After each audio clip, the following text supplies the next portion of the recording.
Je m'appelle Claude Bernard Assira Ngouté, mais dans le cadre de mon activité habituelle, on m'appelle tout simplement Claude Assira. Je suis titulaire du doctorat en droit obtenu en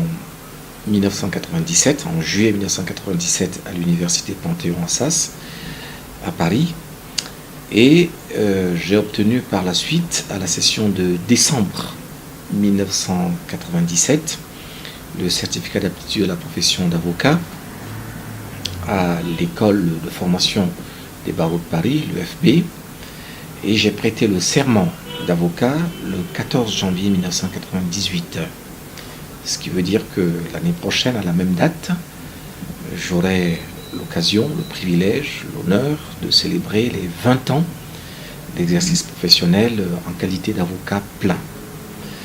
J'ai exercé une partie de mon activité professionnelle d'avocat à Paris jusqu'en 1999, jusqu'en 2009, plus précisément, en 2009, décembre 2009, avant de venir exercer au Cameroun, où j'avais déjà obtenu l'autorisation de le faire en mars 2004. Donc je fais le transfert effectif de mes activités au Cameroun en mars-avril 2010, qui est donc en réalité le point de départ effectif, réel, de mon exercice professionnel au Cameroun. Voilà donc à peu près comment peut se présenter l'activité professionnelle qui est la mienne aujourd'hui, plutôt la situation professionnelle qui est la mienne aujourd'hui. À côté de cela, de mon métier d'avocat, j'exerce un métier qui n'est pas pour moi un métier secondaire, mais qui est un métier second, puisque je suis également enseignant. J'ai enseigné autrefois comme enseignant associé à l'université de Versailles-Saint-Quentin en Yvelines, dans la région parisienne. Et puis, depuis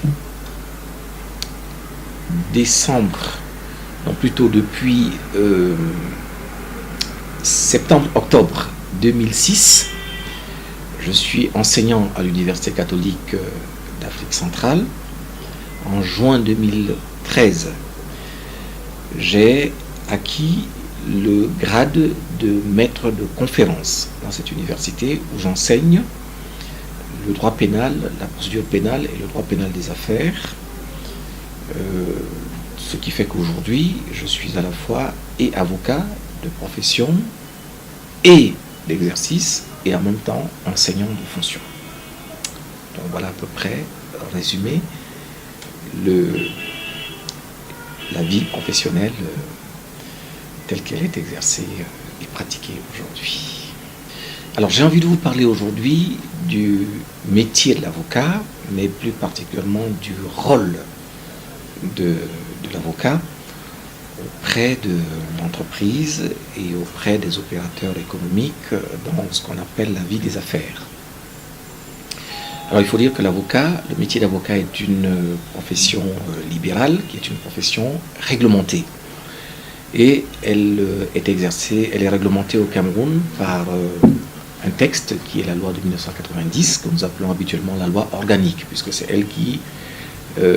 organise le cadre général de l'exercice de la profession d'avocat au Cameroun.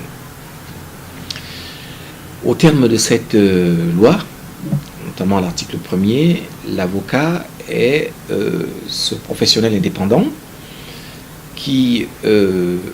a pour mission d'assister les parties, de les représenter et de faire ce qu'on appelle la postulation. Dans le cadre de cette mission, si on devait synthétiser, l'avocat fait à la fois le conseil général, mais il fait également la défense, si on devait résumer la loi. Et l'avocat, dans son rôle de conseil, intervient en quelque sorte en amont, en périphérie du litige. En cette qualité donc, l'avocat intervient dans la vie des affaires d'une façon qui est relativement large, puisque La vie des affaires étant elle-même une vie relativement complexe, relativement polymorphe, elle peut concerner aussi bien le droit de la consommation, le droit commercial classique, le droit des contrats, le cautionnement, le crédit, la banque et différents autres droits, notamment le droit du travail, le droit informatique. Donc le droit du travail est lui-même aussi varié que... Non, pas le droit du travail. Le droit des affaires est lui-même aussi varié que la notion d'affaires. Et dans ce contexte-là, lorsque l'avocat intervient comme conseil, il est, comme je l'ai indiqué tout à l'heure, en amont du processus. C'est-à-dire que les opérateurs économiques, dans le cadre de leurs activités, vont avoir recours à un professionnel qui est censé être un expert, un connaisseur du domaine qui est le leur et qui va donc pouvoir leur donner un certain nombre de conseils pour éviter d'avoir à se retrouver dans des difficultés ultérieurement à l'occasion de l'accomplissement de leurs activités. Évidemment, le risque zéro n'existe plus dans ce bas monde et le risque zéro n'existe pas dans le domaine de la vie professionnelle de l'avocat. La seule chose que fera l'avocat, mais qui ne sera déjà pas négligeable, c'est de réduire autant que possible l'occurrence d'un litige pour permettre au chef d'entreprise de se consacrer à ce qui est l'essentiel de sa vie, c'est-à-dire faire vivre son entreprise dans un intérêt qui peut être un intérêt personnel, un intérêt collectif pour la plupart des personnes qui interviennent dans son entreprise, mais aussi pour l'économie générale, l'économie nationale, l'économie régionale d'une façon globale. Le chef d'entreprise est d'abord avant tout un producteur de richesse, c'est un producteur d'emploi, c'est un contributeur, un contribuable au niveau de l'administration fiscale, ce qui aide également l'économie nationale d'une façon globale. Donc l'avocat viendra en appui pour permettre au chef d'entreprise de se consacrer essentiellement à son cœur de métier. Et dans ce contexte-là, l'avocat va donner un certain nombre de conseils, puisque l'entreprise étant elle-même une globalité dans laquelle vous avez à la fois des relations en interne, avec les salariés, avec les associés ou les actionnaires, etc., mais aussi des relations avec des personnes extérieures, les fournisseurs, l'administration fiscale, les organismes sociaux. L'avocat va être le conseil, on va dire, privilégié, le confident particulier qui va permettre aux uns et aux autres, dans un premier temps, d'avoir l'information, la bonne information qui détermine les choix opérationnels qui vont être effectués par la suite. Donc, un avocat devra permettre aux responsables, aux actionnaires, d'avoir l'information sur la meilleure façon de constituer leur société. Est-ce que ça devra être une entreprise unipersonnelle à responsabilité limitée? Est-ce que ça devrait être une société à responsabilité limitée lorsque plus de deux personnes, plus d'une personne, au moins deux personnes, ou alors est-ce que ça pourrait être plutôt une société anonyme? Donc l'avocat devra guider les uns et les autres dans le meilleur choix déjà de la forme au moment de la constitution d'entreprise. Il devra rédiger les statuts, aider à rédiger les statuts pour que les droits et les statuts constituent en quelque sorte la charte fondamentale dans lesquelles les différents associés vont avoir leurs droits définis et à laquelle ils devront se référer en cas de difficultés éventuelles au cours de la vie de l'entreprise. Donc c'est l'avocat qui devra donc en quelque sorte intervenir en amont pour la constitution de la société. L'avocat devra également aider l'entreprise dans la recherche des financements. Une entreprise qui se crée a souvent besoin de partenaires financiers pour lui permettre d'avoir les liquidités lesquelles vont faciliter son entrée dans le monde des affaires, et donc par conséquent, l'avocat devra aider les différents partenaires à sécuriser leurs droits en même temps que les droits des personnes qui vont aider par l'apport de liquidités afin que les relations puissent être autant que possible fluides et protectrices des droits des uns et des autres. L'avocat, toujours dans la constitution de l'entreprise, l'avocat devra en outre permettre de s'assurer que les immatriculations nécessaires auprès des différents organismes ont pu être effectuées, c'est-à-dire le registre du commerce, les organismes sociaux. Lorsque on se retrouvera au Cameroun, il s'agira de la CNPS notamment, et les organismes d'assurance de maladie et autres, pour permettre aux différents salariés d'avoir des garanties suffisantes de prise en charge de leur maladie, et aussi pour celles qui sont plus affûtées en ce qui concerne les droits sociaux, un organisme qui permette de garantir la retraite, notamment une retraite complémentaire, aux côtés de la retraite principale qui serait prise en charge par la CNPS, et dont tout le monde sait qu'elle est souvent, à la fin, elle se révèle souvent largement insuffisante. Donc ça, ce sera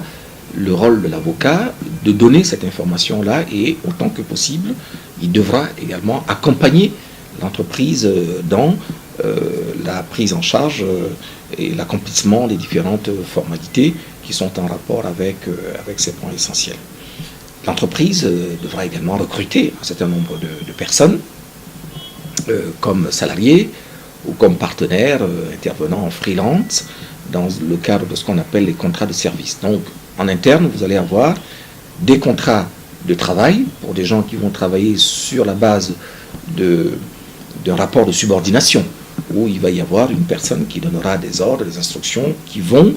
dans le sens de l'objet social qui a été indiqué dans les statuts et les différents actes de constitution de l'entreprise. Et à côté de ces salariés-là, dont la plateforme, l'organigramme aura été naturellement arrêté, au besoin en concertation avec l'avocat, ça ce n'est pas une obligation absolue, au besoin en concertation avec l'avocat, mais l'avocat peut également donner son avis, son conseil là-dessus. Donc vous allez avoir les associés, les salariés.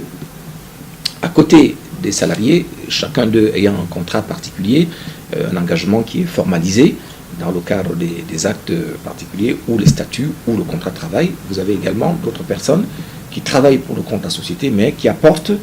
leur service uniquement, sans dépendre forcément d'un lien sans dépendre par un lien de subordination à l'entreprise. Et donc, ces personnes-là vont apporter leur collaboration à l'entreprise, et il faudra également définir la nature de ce contrat, la nature de cette prestation à l'intérieur du lien qui devra être établi par l'avocat. Ça, c'est donc pour les liens au moment de la constitution de la société. Et une fois la société constituée, il va falloir qu'elle fonctionne. Et elle devra fonctionner en général en entrant en relation avec des personnes, des tiers, et en ayant une gestion en interne qui devra, elle aussi, respecter les canevas, et notamment ces canevas devront être garantis, sécurisés par l'approche, l'accompagnement d'un avocat comme conseil. À l'intérieur d'une société, vous avez d'une entreprise, quelle qu'elle soit, la forme de société ou pas, elle devra avoir un certain nombre il y a une réglementation qu'il faut respecter dans la gestion. Il va falloir rendre compte, ça suppose donc les assemblées générales. L'avocat va avoir la charge d'aider le responsable à convoquer les assemblées générales, à préparer les procès-verbaux d'assemblée générale, à les soumettre au vote, et à constater les hypothèses dans lesquelles il y a éventuellement des irrégularités, pour pouvoir éviter des difficultés qui viendront par la suite, soit parce que les personnes intéressées demanderont l'annulation des assemblées générales irrégulières, soit alors éventuellement parce que le ministère public, le procureur de la République, risquerait, au cas où une irrégularité est susceptible d'avoir des conséquences pénales, de poursuivre les dirigeants pour n'avoir pas respecté leur obligation à l'information. Outre l'information, il va y avoir également la gestion courante de l'entreprise. Cette gestion peut être éventuellement la gestion soit morale, soit éventuellement logistique. Moralement, l'entreprise peut avoir envie de donner un cautionnement à une société tierce qui en a besoin elle-même. Dans quelles conditions cela peut-il se faire? Il faudrait que l'avocat, qui est donc l'accompagnant de la gestion, puisse intervenir utilement pour dire si une telle opération est possible et dans quelles conditions elle doit être faite pour non seulement garantir les droits des parties prenantes, mais aussi éviter qu'une infraction ne soit commise, puisque par la suite, si une infraction venait à être commise, elle pourrait éventuellement non seulement avoir un coût pour l'entreprise, mais aussi entraîner un risque en ce qui concerne son image, mais aussi et surtout, peu importe que la procédure soit aboutisse dans des conditions défavorables ou pas, le plus important pour un chef d'entreprise, c'est le temps qu'il met à essayer de se justifier, à s'expliquer, etc. Or, ce temps-là va être gagné lorsque l'avocat a été consulté auparavant et que, en qualité d'expert, il a pu donner son art pour éviter d'avoir à perdre un temps qui, même lorsque par la suite n'aboutit pas à une condamnation, a au moins permis à l'entreprise de se consacrer à ce qui est essentiel pour elle, c'est-à-dire le fonctionnement normal. Donc ça, c'est pour l'aspect moral, la gestion morale de l'entreprise au quotidien. Mais il y a aussi, l'entreprise a produit des richesses, elle a produit des biens. Il va falloir qu'on les gère de telle sorte qu'il ne puisse pas y avoir une interférence, un risque, soit de l'intérieur, soit éventuellement de l'extérieur. Et là, en l'occurrence, c'est la problématique, le problème de l'abus de biens sociaux. Il faudrait donc que l'avocat puisse intervenir de façon constante pour travailler avec les différents commissaires aux comptes qui sont au sein de l'entreprise afin que le travail qu'ils effectuent puisse permettre aux responsables d'avoir une gestion efficace, mais surtout une gestion saine, légale et régulière du patrimoine de l'entreprise et qu'il n'y ait pas une confusion de patrimoine, puisque l'entreprise, dès lors qu'elle est constituée par les statuts, mais aussi par son immatriculation, devient une personne différente, une personne morale qui acquiert la personnalité juridique avec son patrimoine propre qui ne doit plus être confondu avec le patrimoine des individus physiques qui ont été à l'origine de son existence. Donc cette séparation nette de patrimoine doit pouvoir être effectuée, sinon, en cas de confusion, il pourrait y avoir un certain nombre de difficultés qui, encore une fois, risquent d'entraîner la société dans une certaine forme de jactance qui est toujours une perte de temps, un risque sur l'image, voilà, outre le risque financier et autres en cas de condamnation diverses. Donc voilà à peu près dans le fonctionnement de l'entreprise en quoi un avocat pourrait intervenir. Il y a aussi, il faut le dire, un certain nombre de relations avec les partenaires, les fournisseurs et autres qui se poursuivent, la relation qui se poursuivra tout au long de la vie de l'entreprise. Si vous avez envie de signer un contrat, d'apporter un avenant à un contrat préexistant, l'avocat sera toujours le confident nécessaire, le partenaire indispensable pour apporter son concours à l'opération qui est envisagée. Encore une fois, une société tout au long de sa vie peut effectuer des prêts, peut effectuer des emprunts auprès de banques, d'organismes financiers et autres, et toutes ces choses-là ont besoin d'être encadrées. La société peut avoir besoin de donner des cautions ou elle-même de recueillir des cautions comme personne morale, comme personne physique, des cautions personnelles ou des cautions réelles, données en gage ou éventuellement en garantie, en hypothèque, un certain nombre de biens, pour pouvoir avoir la possibilité de récupérer ces biens. Il faut un professionnel. Le droit est aujourd'hui une immense complexité. Et vous connaissez l'adage qui est un adage, à mon avis, chimérique, qui veut que nul n'est censé ignorer la loi. Et pourtant, les lois sont de plus en plus nombreuses, de plus en plus compliquées. Et il est difficile pour un chef d'entreprise de se consacrer à la gestion quotidienne de son entreprise, mais en même temps d'avoir connaissance de la loi renouvelée en permanence, en sachant que quand on dit loi, ça reste un terme générique, parce que outre la loi qui est prise par celui qui doit la prendre, le législateur, vous avez également la jurisprudence qui constitue un tempérament, mais aussi un élément de complément de la loi. La loi prise individuellement ne sera jamais suffisante si vous ne savez pas comment on interprète cette loi concrètement devant les juridictions. Donc, par conséquent, même s'il en avait une connaissance parfaite, il est humainement impossible aux responsables d'une entreprise de connaître les différentes déclinaisons, les évolutions qui sont souvent en dents de scie, comme les montagnes russes,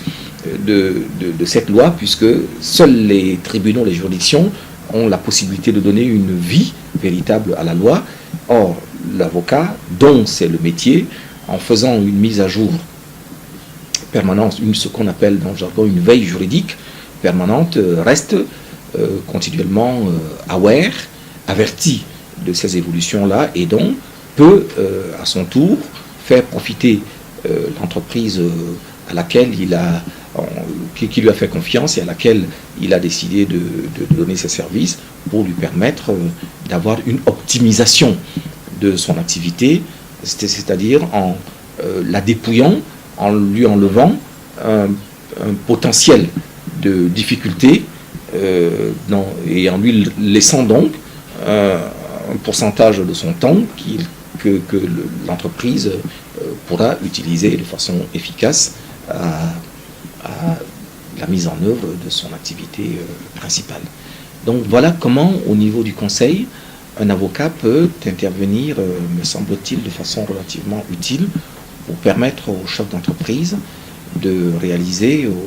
du mieux possible ce qui est le plus important pour lui, c'est-à-dire la réalisation